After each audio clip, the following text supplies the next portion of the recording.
David Lynch was, for me, one of the most motivational filmmakers. His whole process was about the idea, just that, like he would say, it's all about the idea. You go fishing for an idea.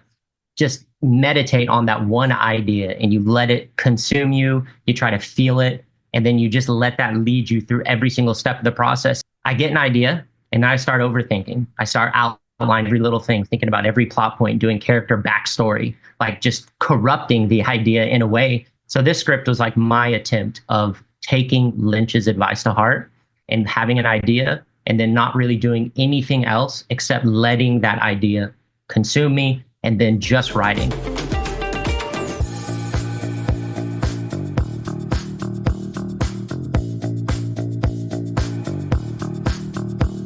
Hello, Kinolimers. Mira here, and I'm joined today by Mr. Danny Murray over in New York and Sir Kole Lee over in LA. Good evening to you from Ireland. We managed to sync up all three time zones to get everyone here together on this call. Welcome, guys. How are we all doing today? Great. Doing great. Incredible. Got the sunshine out of my eyes. Nice. It's nice. How you, Cole? I'm good. Yeah, it's amazing. Finally, the 99-degree heat every day in LA is over, so it's like perfect. It feels great right now. It's amazing. We work in Celsius over here, so I have no idea what that means, but it sounds bad. Yeah, it's hot. It's like really hot. Okay. Guys, today we're here. We're going to talk about a short script that came through in our short competition this year, all of which is anonymized, so we do not get to know who wrote the script until we're kind of vetting right at the last stage, just to make sure that we don't let any Woody Allens in or anything like that.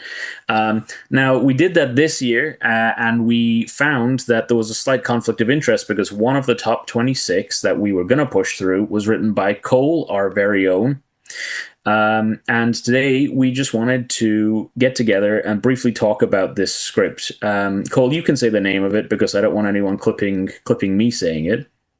Called Come. That's the name of it. That's the name of the script. COME. That's correct. That's how I'll refer to it from here on out. But yeah, Cole, we wanted to have you on basically just to talk a little bit about your script because we loved it so much, and it really kind of just goes to show how many great screenwriters we have attached to this company now, because kind of whether they're creative execs, head of development, what's your official title? You run all of the social medias. What's your handle? Social media manager, I would say. Awesome. Well, yeah, guys, we really have so many great screenwriters here, kind of at all levels. So we wanted to discuss Cole's script and dissect it a little bit. Don't forget to mention yourself and the great screenwriters attached. Oh, give over. You're going to make me blush on both camera. Are, I guess, actually, technically John, too. It's something not a lot of people know, but John got introduced to the company before it was really conceptualized because there was, this is maybe like 2022, there was a kind of like pilot run before the company was founded to see like how a competition would work. And like John's script, Temple of the Dog, had the highest score. So like you three are actually, our little perfect triangle of people that have, got, ranked very highly in the competition. I think that says a lot about this company because it attracts people that are talented. Like, that's why I was so passionate about getting involved in Kinolime in the first place, And it shows to anybody at home, if you've got a script out there, you too can be sitting on a Zoom with a bunch of guys next year if you want to submit to our competition.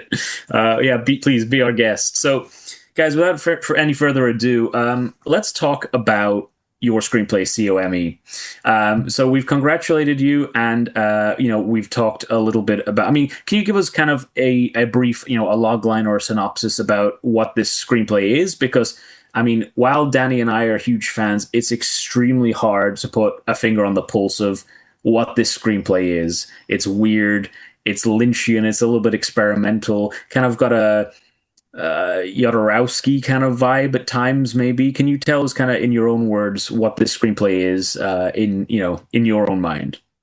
Bro, this is the worst fear. This is like the question I was hoping you wouldn't ask, because I don't have a logline for it. Like, I really can't summarize it myself either. To me, I can't give it a log line really, like the standard kind of like clean log line, but to me, it's just about, I would say that this is like an exploration of a young man struggling with shame and guilt while dealing with a relationship. Like that's the best that I could say to, for me, what the script is about. Like that's all I can say. I really couldn't give it a log line. I mean, I'm sure I could come up with a log line if I sat here and thought about it a lot, but that was part of my whole process with writing it was like I didn't think about a log line. I didn't think about an outline, a summary, or anything, you know. But yeah, I'm sorry, I can't give it a log line. Maybe throw it into Chat GPT and let it generate a log line. I don't know. I find it very fascinating that, you know, you're one of like social media's top kind of like screenwriting, uh, educational and inspirational, you know, posters. Like, was there any sort of advice, writing tips, or filmmakers that you were, I mean, obviously Lynch, but like directly inspired by to kind of get this story rolling? It was Lynch. I mean, that was it. Like at the end of the day, and it was like, I mean, you and I have talked about Lynch before, Danny, a lot. He's my favorite filmmaker. Like he's just, I think he's the best filmmaker. It's subjective, but he's my favorite filmmaker. His films, I feel like, affect me the most when I watch his movies. Mulholland Drive is my favorite movie of all time. And this script was kind of born out. I mean, honestly, when Lynch passed away, that was like it really made me want to start revisiting all of his work. And at the time that I wrote this script, I kind of haven't been writing for years, really. I mean, like I kind of had stepped away from like seriously working on anything, and I've written a lot of stuff. And I was working on a feature, and I kind of was working on it for a few months, stepping away, working on it for a little bit. And I kind of had stepped away from writing for a long time and just doing other things and focusing on other things. And then Lynch passed away. And it's like, you know, just, you know, affected all of us that love his work. So I just started like rewatching all of his stuff and rewatching all of his interviews, his masterclass, all of it. And just got inspired. You know, I just, the whole thing, the idea of this script really is like just an experiment. It was like an experiment for me because I've never written something like this at all. Everything I've written has kind of been more clean cut narrative, beginning, middle, and end, plot points that you can kind of, you know, see what they are. And rewatching Lynch's work and more specifically like his interviews. I don't know if y'all delved down the rabbit hole of like watching what a character. you know, like it's funny because it wouldn't seem like it, but David Lynch was like, for me, one of the most motivational filmmakers. I don't mean like Tony Robbins raw motivation, but it's fun. Like all of his interviews would kind of somehow turn into him giving advice and talking about creativity and ideas and meditation, obviously. And like, if you really watch his interviews and listen to what he says, you learn so much about his process. And at the end of the day, I think his own words, he would say this, but also just my interpretation, like his whole process was about the idea, just that, you know, like he would say, it's all about the idea. You go fishing for an idea and you just get that one idea and then you just meditate on that one idea and you let it consume you. You try to feel it. And then you just let that lead you through every single step of the process. And it sounds like, okay, yeah, that's common sense. That's how you write a script. But that's not the case for me. Like I'm an overthinker. Like everything I've ever written has been, I get an idea and then I start overthinking. I start outlining every little thing, thinking about every plot point, doing character backstory, like just corrupting the idea in a way to the point where like by the time I got to a place where I felt like I wanted to start writing, it's almost like I wasn't connected to that initial idea anymore. So this script was like my attempt of taking Lynch's advice to heart and having an idea and then not really doing anything else except letting that idea consume me and then just writing without even thinking about what's the outline, I didn't even know, like when I started writing a scene, I had no idea what the next scene was going to be at all. It just like poured out of me in a way. So I don't know if that's actually probably not even good advice or anything, but that was the process for me, was like trying something I've never done before and really just letting an idea and my emotions lead me to write this thing. And it was my funnest and best experience I've ever had writing a screenplay, because I struggle a lot with writing. Like I'm a procrastinator, you know. That's really, really interesting, Cole. And kind of all the advice that you have, kind of about. I mean, I see a lot of Lynch on the social media, your screenwriting and LA page, as well as the Kinolime stuff. Lynch obviously kind of means a lot to you. And when we met up earlier this year in New York and some kind of gluten-free bakery that we were dragged to, I'm sure. I think that we kind of got onto Mulholland Drive in like a very, very short amount of time. And, without kind of saying like this is like a Lynchian sort of story, like there is kind of a similarity in that kind of fugue state, this kind of like sense of nightmarish. Is ennui the right word? I don't even know, but it sounds cool. But at the same time, I don't think this feels like it's trying to emulate Lynch. It doesn't feel like a Lynch project. I can see those inspirations there, but when this came across our desks, and again, Danny and I read a lot of these, and we have a chat that we talk about kind of, entrance and, oh, you should check out this submission, or this submission's great, and I'd recommend this one, and so forth.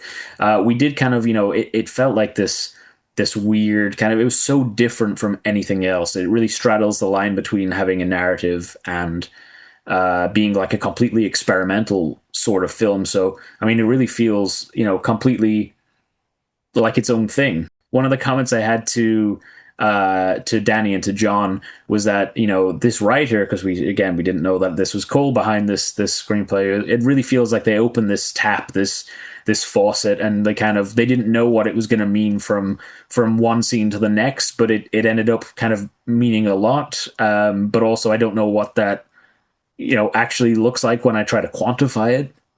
So I mean, yeah, it's really, really fascinating to hear, because I could definitely interpret that you didn't write this with an outline, but to hear you say that you kind of didn't know kind of what the next scene would look like is fascinating. And I'd love you to share, how much kind of editing did you do on this? Did you go back and say, well, this scene actually needs to go after, or did you kind of, sit down, write it, bang it out in one? Any refinements, or how many drafts have you been through? Kind of what's your experience been like since you initially kind of said, here's my first draft, my vomit draft. Where do you go from there? But first off, thank you. Like, I appreciate everything you're saying. And I wasn't like, listen, I love Lynch, and it's an honor just for you to say, like, I can feel the inspiration of Lynch. I wasn't trying to like emulate or copy Lynch, but like, it was like, I had no plan to like do anything with this script. Again, it was like, I hadn't been writing for a long time and stepped away.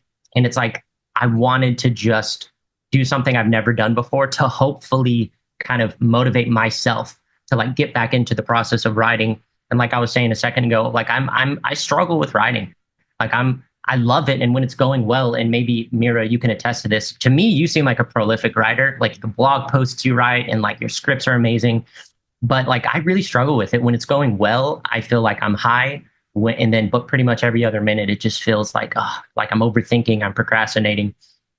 And so I wanted to try out doing something where there was no limitations, really no restraints on what I'm going to do. And so I guess the process was, so I got an idea. And again, I guess now that looking back, it's like, what was my initial idea with it? But I think it was just like exploring what shame and guilt around addiction, maybe porn addiction, feels like while you're in a relationship and you feel guilty to leave. You don't want to leave. You're lusting over other women, but you love the person you're with. Like, it was like all those kind of ideas crumbled together into one idea. And then I just like meditated on that idea. And rather than, because what I do, what most people do, which isn't even a bad thing, but for anyone maybe listening, it's an experiment. Like, it's a way to kind of experiment, try something new. Instead of me starting to think about, okay, I have this idea. Now, how can I turn it into a story? How can I turn it into a structure of, beginning, middle, end, the enticing incident? Instead of that, I just like meditated on it and started thinking about like visuals. Like, what do I see when I feel this idea, or what emotions do I feel? Instead of how can I tell a narrative, I was like thinking, how can I make other people feel what I'm feeling when I think of this idea? Like, what visuals can I write that will maybe make other people feel this, like, instead of like listen to the story or whatever. And so then I just started having all these like images. And then that's kind of when I started writing, honestly, was I had that first scene of like a woman laying in a field with all these scribbles looking like her, private parts. And I just started writing that scene. And then to answer your question about like how many drafts and stuff, I think I wrote this in a matter of like probably like 4 hours, but it was spread out between a couple of days. So I just sat down, wrote that first scene, and as soon as that first scene was done, instead of thinking about what happens next logically, I just whatever fucking idea came to me, I just like wrote it down on paper. Like I just wrote down whatever the next thing was. And I think, and this sounds pretentious, whatever, it's gonna sound pretentious, but I do think it's like leading with your subconscious rather than your intellect. Like instead of letting your intellect tell you logically what makes sense to happen next, I just let whatever my subconscious fed me be the next thing that I wrote. And then of course I would take that and kind of flesh it out into something that kind of makes sense. And then that was the whole process with it. Like just doing that. And I wrote like maybe the first half in a couple of hours. And then the next day went back to my favorite coffee shop and like wrote the second half. And I never rewrote it or anything. I mean, I fleshed it out a little bit here and there, but I never like did a second draft. I never like added more scenes. It was just literally that first thing that like came to mind. And when I wrote it again, it was like an experiment. It was like, I don't want to limit myself with anything with this. I don't want to think about narrative. I want to like just almost like what a painter does when they're just painting something that's coming to their mind. I just wanted to like capture whatever this feeling is that's making me feel something so much. Like, how can I just capture this like in this moment? And then that was really it. Like that was the whole process. That is so crazy to hear, especially as for me, I do so much pre-planning on my work. This year I wrote a 170-page vomit draft of a screenplay, which I then had to whittle down to 120, and it took forever. So the fact that you've managed to make something so polished, kind of without an outline in such a short amount of time is crazy to me. So congratulations. And anything that you kind of want to throw at Kole while we've got him here on the hot spot?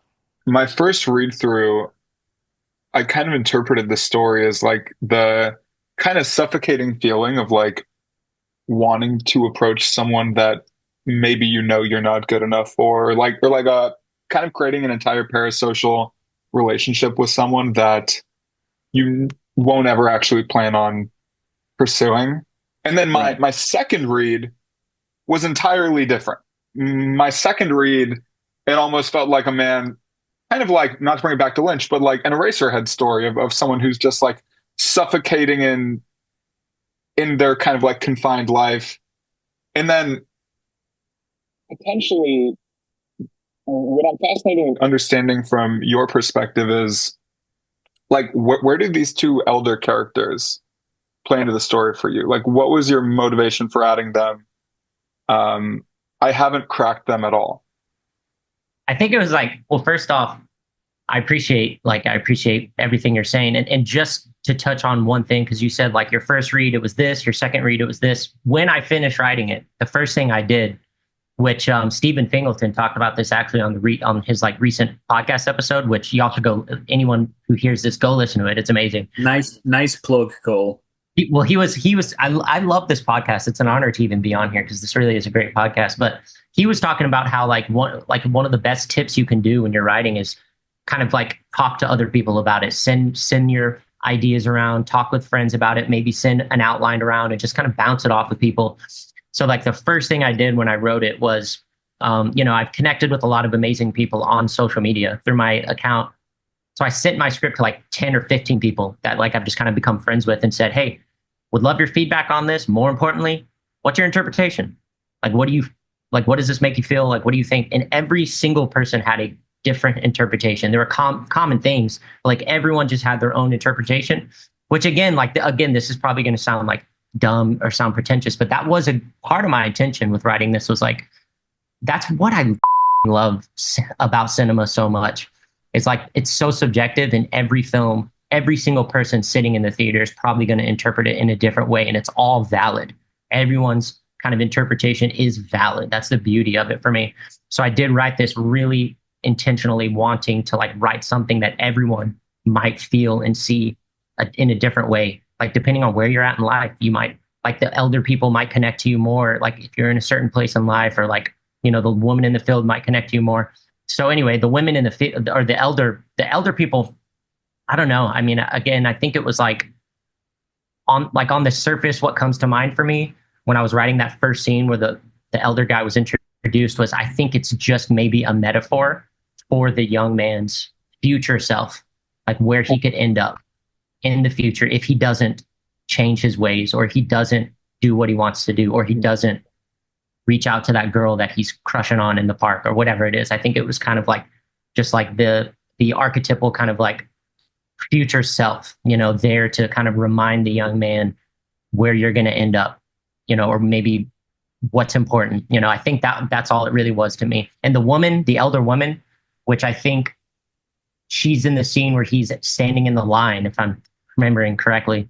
I think she was like an interpretation of like maybe just the archetypal feminine, like the feminine nature, because she's the one that like calls out the young man and says, "You can't be here." Like, and so I think she was kind of like the archetype of like this feeling that a lot of young men feel when you don't feel good enough, when you feel like you're being judged by women, when you don't feel like good enough to go on dates or go ask someone out. I think she was kind of that judging force of the feminine. But I don't know. That's just what comes. I can't interpret this shit any better than anyone else, honestly. So like that's the best that I could come up with. That's awesome. What chance do we have, or anyone at home have then? It's so funny. So I just want to finish on, another congratulations, Kole. I'm sure that you'll find a home for this in some shape or form. I'd love to see you shoot it yourself, possibly. I don't know if that's something you're interested in, but this definitely has a future, and we all wish you the best of luck. Let us know if there's anything that we can do to help you kind of actualize this. I'll finish on just a couple of things that really stayed with me from the screenplay. The shot where the child is being wheeled backwards out of the apartment room really like stuck with me. Kind of long after I first read it, it was kind of the one image that was burned into my brain, I guess. And also when the elder man says, something along the lines of, like, "Don't worry, you've still got a lot of time," or something like that. And those were kind of the two moments that, I think you put those on kind of like your little Oscars, like short list clip when you get there. And what's your favorite moment from the screenplay then? I guess both to you, Danny, and to you, Kole. Danny, you go first. I'm curious. I think I think for me, there's something about just like the opening scene of seeing just this weird girl with a school, like there's something about a character where you don't need a lot of description, but in like the one or two lines you receive, you're instantly hooked into whatever the story is. And I feel like just seeing this person laying on grass with squiggly kind of like erotic drawings all over them was enough for me to just kind of be hooked. And it felt to me what the story is, which is like, I love this, I don't know what it means, keep going. So like that to me is the scene that hooked me in from the jump. Man, I love hearing this from y'all. I'm serious. It's like it's I said this before with John and everything, but it's very motivating. Like hearing what everyone thought of this, because I submitted it on a whim. Like, and by the way, just to kind of plug the competition and stuff, like I wasn't 100% certain if employees like could submit or not submit. And so I kind of just submitted, maybe hoping it would fly under the radar, but also just to like get feedback, just to see what people would say. And so when you called me, Danny, to like just personally say, "Man, I loved your script," it meant a lot to me. Like it makes me want to shoot it. I made a couple of short films with my iPhone, but like this makes me want to like actually take that next step to try to bring it to life. But I appreciate it. And my favorite scene, probably, like, honestly, you said it, Mira. I do think the kid in the wheelchair, like, I have a special needs daughter, so clearly it kind of came out of struggles that I've had in my life with my relationships and my daughter. And so that scene, that moment, like, and you said it perfectly, like wheeling him out backwards and the young man just seeing the kid, and is it his kid? Again, you can interpret it however you want, but seeing this kid kind of be wheeled out with all this shame and guilt surrounding it, like that scene probably was for me too, like the kind of very impactful thing that I felt a lot when I was writing it. All right, well, that wraps things up, guys. Thanks so much for joining us today. As you can see behind me, it's getting dark here, so yeah, we better get going.